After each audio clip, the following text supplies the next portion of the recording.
से सावरल बगिया उजाड़ गइल गम के बदरिया पसार गइल।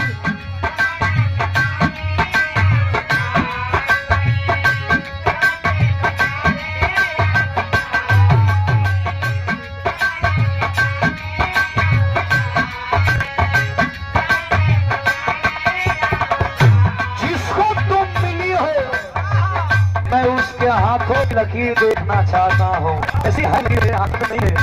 जन बाटे ना सुधीर के शरीर में,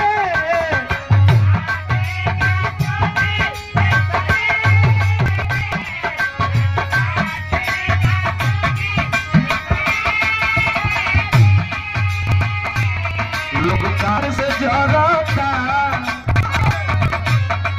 लोग प्यार से जराता बदनाम सलाई, लोग प्यार से जराता बदनाम सलाई।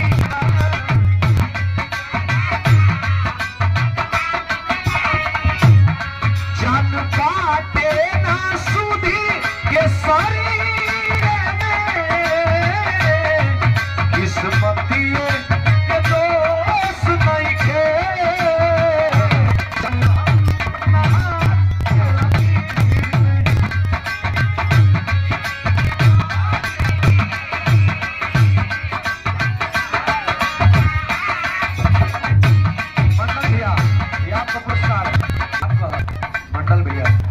भगवान करस तोहर लइका के एगो लइकी मिले तोहरे जैसन।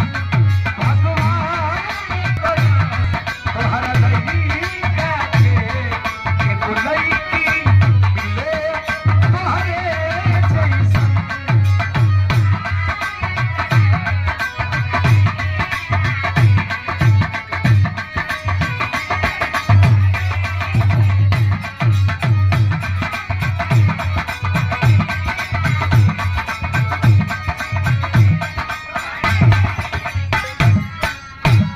हम निर्गुण गा लेते हैं, माता जी के निर्गुण हमारी तरफ से ना भैया तनिक क्लियर कर भैया, थोड़ा सा और आवाज उठा के क्लियर कर।